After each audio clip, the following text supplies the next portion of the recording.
Hello everyone, welcome back to my YouTube channel. तो आज DSSB assistant superintendent का जो एग्जाम हुआ है 2 जुलाई का थर्ड शिफ्ट में, तो आज उसका रियल स्टूडेंट का जो रिव्यू है वो शेयर करने वाली हूँ। अगर आपको वीडियो अच्छी लगे तो प्लीज लाइक कीजिए, सब्सक्राइब कीजिए और कमेंट में मुझे अगर कोई भी डाउट है तो वो पूछ सकते हैं। तो चलिए वीडियो को स्टार्ट करते हैं। सबसे पहले जो सेक्शन ओपन होगा वो रीजनिंग का हुआ है। और अगर रीजनिंग के डिफिकल्टी लेवल की बात करें तो वो इजी टू मॉडरेट है, लेकिन क्या है उसमें थोड़ा टाइम ज्यादा लग रहा है क्योंकि कुछ क्वेश्चंस क्या है किंग से रिलेटेड है, सिटिंग अरेंजमेंट और पजल से रिलेटेड है। तो उससे क्या है 2 या 3 क्वेश्चन उन टॉपिक से आ रहे हैं जिसकी वजह से उसको सॉल्व करने में थोड़ा टाइम ज्यादा लग रहा है। ठीक है। और सीरीज के क्वेश्चन आ रहे हैं, अल्फाबेटिकल सीरीज और नंबर सीरीज दोनों के क्वेश्चन आ रहे हैं। कोडिंग डिकोडिंग तो आ ही रहा है। उसके अलावा कोडिंग डिकोडिंग में वोवल्स बेस्ड जो क्वेश्चन होते हैं ना, कॉन्सेप्ट होते हैं, वो ज्यादा पूछे जा रहे हैं।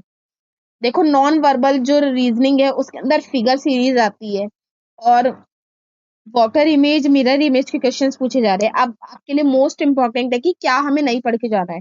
तो आपको ये कैलेंडर और फिगर काउंटिंग के क्वेश्चंस देखने को नहीं मिल रहे, अभी तक किसी भी शिफ्ट में नहीं मिला है और आज वाली शिफ्ट में नहीं मिला है। तो आपका मेन है कि अगर आपने नहीं पढ़ा फिगर काउंटिंग तो चलो करके भी चले जाओ, लेकिन कैलेंडर क्या है वो नहीं पूछा जा रहा है, ना ही क्लॉक वाले आ रहा है, तो आप ये छोड़ के जा सकते हैं। इसके अलावा जीके जीएस की बात करें तो जीके जीएस का लेवल है वो हार्ड ही जा रहा है और बहुत ज्यादा ट्रिकी बना दिया है। कैसा ट्रिकी बना दिया है? जिन लोगों ने जीके बहुत अच्छा पढ़ भी रखा है ना, वो भी 20 21 मोस्टली अगर ज्यादा से ज्यादा 25 लेके आ पा रहे हैं। तो जीके ना पता नहीं कैसे ही डीएसएसबी देता है। और पॉलिटी में देखो डीपीएसपी से क्वेश्चंस आ रहे हैं, फंडामेंटल राइट से, आर्टिकल से, अमेंडमेंट से क्वेश्चंस आ रहे हैं।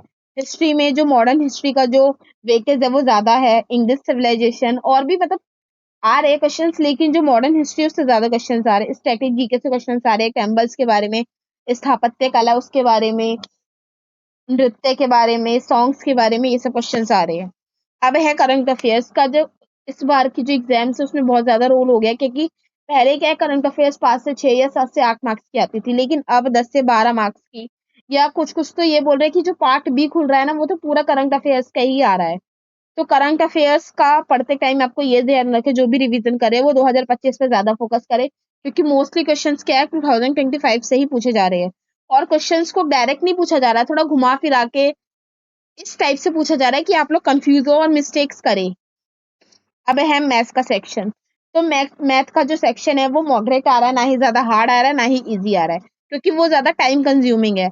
क्योंकि अगर आपने अच्छे से टाइम मैनेज नहीं किया तो मैथ्स के क्वेश्चंस आप बहुत ज्यादा टाइम लगा देंगे, जिसकी वजह से आपके या तो क्वेश्चन छूट जाएंगे, नहीं तो आपके जो पीछे वाला जो हिंदी का या इंग्लिश का है वो छूट सकता है। तो इसीलिए मैथ्स को ज्यादा अच्छे से करें, अपना टाइम मैनेज करके चले।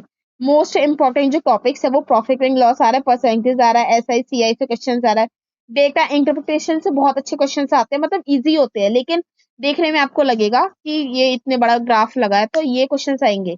सिंप्लीफिकेशन से इजी क्वेश्चन है, नंबर सिस्टम से आते हैं, टाइमिंग वर्क पाइपलाइन सिस्टम से आएंगे। और टाइमिंग वर्क और पाइपलाइन सिस्टम का कॉन्सेप्ट सेम ही है, तो उसमें भी बहुत ज्यादा डिफिकल्टी नहीं होती। टाइम स्पीड एंड डिस्टेंस से आएंगे, एवरेज, पार्टनरशिप और रेशियो प्रोपोर्शन से।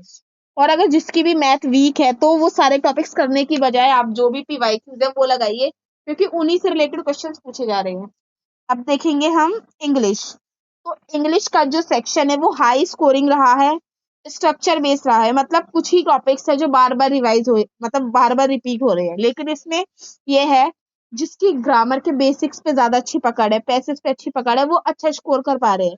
अच्छा स्कोर कर पा रहे हैं, लेकिन जिनकी पकड़ नहीं है वो अच्छा स्कोर नहीं कर पा रहे, उनको लग रहा है कि कैसे करेंगे कैसे करेंगे। तो रीडिंग कॉम्प्रीहेंशन पे बहुत ज्यादा फोकस करना है आप लोगों को, क्योंकि 2 पैसेज आ रहे हैं। अगर रीडिंग स्पीड अच्छी नहीं होगी तो आपका जो पैसेज है उसको आप अच्छे से नहीं कर पाएंगे और टाइम ज्यादा लग जाएगा, क्योंकि जो पैसेज का जो लेंथ है वो बहुत ज्यादा लंबी है। एरर स्पॉटिंग के क्वेश्चन आ रहे हैं, फिल इन द ब्लैंक्स आ रहे हैं, वो प्रीपोजिशन, आर्टिकल्स और कंजक्शंस के बिहाफ पे है, तो अच्छे से इन टॉपिक्स को कर लेना। टेंस के क्वेश्चन आ रहे हैं, वो टेंस के तो सिंपल क्वेश्चन आ रहे हैं। वोकैब में synonyms, antonyms, one word substitution plus में इडियम फ्रेसेस भी आ रहे हैं। एक्टिव पैसिव भी अच्छे से कर लेना, डायरेक्ट इनडायरेक्ट नरेशंस को भी अच्छे से करके जाना है। ठीक है। अब इसके अलावा लास्ट सेक्शन आपका होता है हिंदी का। तो ये सुपर इजी लेवल, मतलब बहुत ज्यादा इजी आ रहा है, बेस्ट स्कोरिंग सब्जेक्ट है ये आपका। हिंदी का स्तर बेहद आसान है, अगर जो भी एवरेज स्टूडेंट है वो 36 से 38 क्वेश्चन तो इजीली कर पा रहा है। अगर आपने व्याकरण में, आपको पता है आपके व्याकरण में या ग्रामर में तो अच्छी पकड़ होती है, और गद्यांश भी 2 आ रहे हैं, मतलब 5-5 नंबर के 2 गद्यांश आ रहे हैं, तो 10 नंबर तो आपके यूं ही पक्के हो गए। समानार्थी शब्द, विलोम शब्द, ये भी इजी आ रहे हैं। वाक्यांश के लिए अपशब्द, मुहावरे, लोकोक्तियां। ठीक है। अब क्या है, जो हिंदी में क्या है, fill in the blanks type के क्वेश्चंस पूछे जा रहे हैं, जो क्रिया विशेषण है, कारक के नियमों पर आधारित है, और उसमें भी आपको रूल्स के लिए कोई वो जरूरत नहीं है कि आपने पढ़ा। अगर आपको वीडियो अच्छे लगे तो प्लीज लाइक कीजिए, सब्सक्राइब कीजिए, और कमेंट में जरूर बताइए। अगर आपको ये एनालिसिस हेल्पफुल लगा हो तो प्लीज चैनल को सब्सक्राइब कर लीजिए। Thanks for watching.